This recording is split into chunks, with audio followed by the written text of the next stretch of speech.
There are people who enter someone else's life not to be saved, but to become the one who saves. They believe that if they are patient enough, understanding enough, and loving enough, they can help someone move through the darkest corners of their soul. When others choose to leave, they stay. When things become messy and hard to endure, they move closer instead of stepping back. Gradually, they become an emotional refuge for those around them. The one who listens on long nights, the one who tries to piece together the broken fragments in someone else's story, and sometimes the one who carries burdens that were never meant to be theirs. But what few people realize is this: behind that desire to fix others lies a very deep psychological mechanism, something that can be both beautiful and dangerous. In this video, we will explore the psychology of people who always try to fix others, why they have this tendency, what happens inside their minds, and why sometimes trying to save others can leave them emotionally exhausted. If you've ever felt like you are always the one carrying everyone else's emotions, or if you often find yourself drawn to people who are hurting, then this video may help you understand yourself more clearly. So make sure to subscribe to the channel and stay until the end of the video, because the deeper we go, the more you may begin to recognize psychological truths you might never have considered before. But the psychological paradox of people who constantly try to fix others does not stop in the past or in childhood experiences.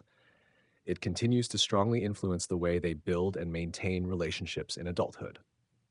Because when a person's identity becomes tied to being the one who solves emotional problems for others, they often fail to realize that their personal boundaries are slowly disappearing.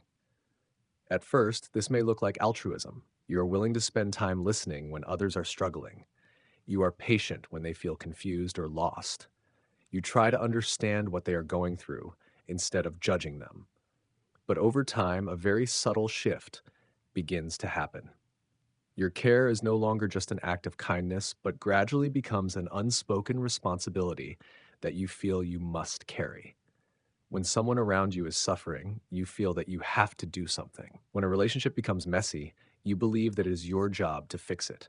And if things do not improve, you may unconsciously feel that you have failed. This is one of the most dangerous traps of the savior psychology.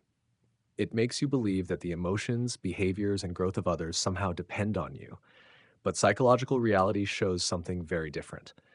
No one can change if they themselves are not ready to change. This often leads to an emotionally exhausting cycle. You invest time, energy, and patience into someone you believe can become better. You hope that if you stay long enough, if you understand deeply enough, if you love enough, that person will eventually overcome their wounds. But when change does not happen, you are not only disappointed in them, you begin to doubt yourself. Maybe I was not patient enough. Maybe I did not understand them deeply enough. Maybe I should try a little harder. And so the cycle continues. One interesting thing many psychologists have noticed is that people who have a tendency to fix others often feel uncomfortable in relationships that are too stable. When everything is too peaceful, they may feel that something familiar is missing. There is no conflict to resolve, no emotional crisis to soothe, no special role that makes them feel needed. In those moments, a quiet confusion can appear. Because if there is no one left who needs to be saved, they begin to wonder what role they are playing in that relationship.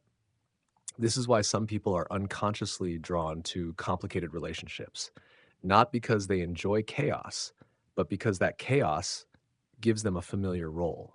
It gives them the opportunity to be the understanding one, the patient one, the one who stays when everyone else has left. But over time, this type of relationship often creates a deep imbalance. One person is always giving, always trying to stabilize the emotions of both people. Meanwhile, the other person may continue to rely on that patience without truly changing. And the sad part is that people with the fixer mindset often struggle to recognize this imbalance, because from their perspective, leaving feels like a betrayal of the values they believe in. They are used to being the one who does not give up, the one who stays, the one who always tries to understand and heal.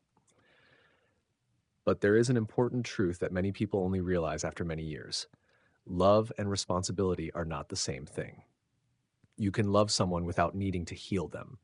You can care about someone without needing to fix their entire life. In fact, in the healthiest relationships, each person takes responsibility for their own emotional growth. They support each other, but they do not replace each other's responsibilities. This does not mean that compassion or understanding is wrong. In fact, those qualities are some of the most beautiful parts of being human. But when compassion becomes an obligation, when understanding turns into a burden, and when helping others becomes the condition for you to feel that you have value, that is when healthy boundaries begin to blur. One of the most important steps for people who constantly try to fix others is learning to separate two things: care and responsibility. You can listen to someone who is suffering without needing to solve their pain. You can empathize with a difficult story without sacrificing your own peace. At first, this may feel strange, even a little selfish, but in reality, it is a sign of a healthy psychological boundary. Because when you stop trying to save everyone, you begin to have space to understand yourself more clearly. You begin to discover your value not through how useful you are to others, but through who you truly are. And sometimes, the most powerful thing you can do in a relationship is not staying to fix everything, but being aware enough to realize that not every story needs you to become the savior. And it is precisely at this point that an important realization begins to emerge. When the role of the fixer has become part of a person's identity, letting go of it is not simply a matter of changing behavior.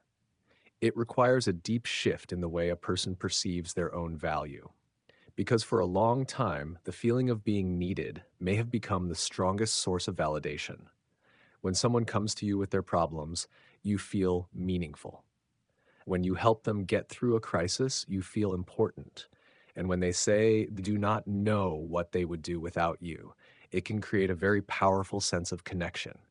But that very connection can sometimes become the anchor that keeps you in unhealthy relationships.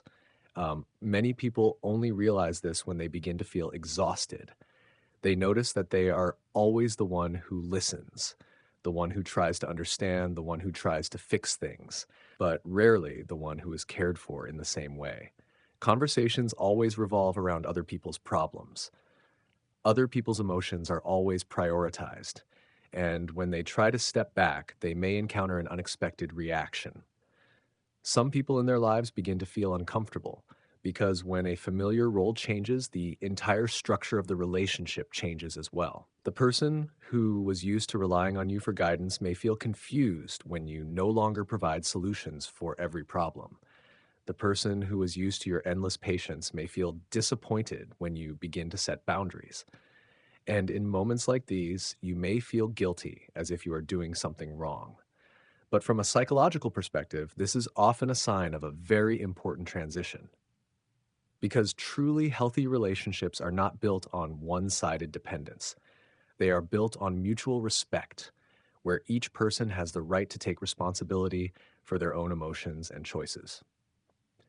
This means that sometimes the most sincere way to help is not to step in and fix the situation, but to allow others to go through their own process of growth. That is not easy. For people who have long been accustomed to the role of the rescuer, standing still and not intervening can feel almost contrary to their instincts. When you see someone you care about making a mistake, your natural reaction may be to try to prevent it from happening. When they suffer, you want to immediately find a way to make things better. But emotional growth rarely happens when every problem is solved by someone else. People often learn the most when they face the consequences of their own choices directly. When someone always has another person stepping in to stabilize the situation, they may never truly develop the ability to stabilize themselves. This is why setting boundaries is not coldness or indifference. In fact, it may be one of the most respectful actions you can offer both yourself and others. A boundary says, I care about you, but I cannot live your life for you. It also says your emotions are valid, but the responsibility for handling them still belongs to you. At first, this may cause some relationships to become tense. People who are used to you always being there to solve everything may feel uncomfortable with the change. But over time, the relationships that are able to adapt will become more balanced. And the relationships that cannot exist without that dependence will often gradually fade away. Interestingly, when a person begins to step out of the fixer role, they often discover something they previously had little chance to experience: peace. No longer having to constantly monitor other people's emotions, no longer having to analyze every behavior in order to figure out how to help, no longer feeling responsible for keeping everything from falling apart. The empty space at first may feel unfamiliar, but within that space, something new begins to emerge: the ability to return to yourself. They begin to pay attention to emotions they once pushed aside. They realize that they also have their own needs, limits, and desires. And more importantly, they begin to understand that their value does not come from how many problems they can fix for others. Their value comes from who they truly are. This changes the way they see relationships in the future. Instead of seeking people who need to be rescued, they begin to seek people who can stand beside them as equals, people who are capable of taking responsibility for their own emotions, people who do not need a savior, but a companion. And in relationships like these, the connection often becomes much deeper. Because for the first time, you're no longer valued for what you fix for others. You are valued simply for who you are. When a person begins to realize that they have lived too long in the role of the fixer, a very particular psychological phase often begins to appear. It is the moment when they start to look back at all their past relationships from a completely different perspective. Things that were once seen as compassion, sacrifice, or loyalty sometimes begin to reveal another side: prolonged exhaustion. Many people describe this feeling as if they have just woken up after a very long sleep. They realize that for many years, most of their emotional energy was spent keeping other people stable. They listened, explained, soothed, and even tried to understand the confusing behaviors of others more than the person themselves did. But in that process, one important thing was often forgotten: themselves. For people who are used to the role of caring for others' emotions, turning their attention back to themselves can feel very unfamiliar. At first, they may not even know where to begin. They are used to asking how others are feeling, what they need, and what difficulties they are facing. But when that question is directed toward themselves, the answer can sometimes become unclear. What am I truly feeling? What do I need in my relationships? Am I receiving the same care that I am always giving? These questions can open the door to a very deep process of self-awareness, and sometimes they also carry a bit of sadness, because many people begin to realize that they have been accepting one-sided relationships for much longer than they thought. But this realization is not a sign of failure. On the contrary, it is often the first step of an important change. In psychology, breaking a long-standing behavioral pattern rarely happens instantly. The human brain prefers what is familiar, even when those patterns no longer serve our growth. So when a person begins to step out of the rescuer role, they may feel a certain internal tension. One part of them still wants to return to the old role, where everything seemed clearer. If someone was suffering, they helped. If there was conflict, they tried to reconcile it. That role gave them a sense of purpose. But another part of them begins to understand that balance in relationships cannot be built by only one person. Real change begins when a person learns to accept a very simple yet profound principle: every individual is responsible for their own emotional journey.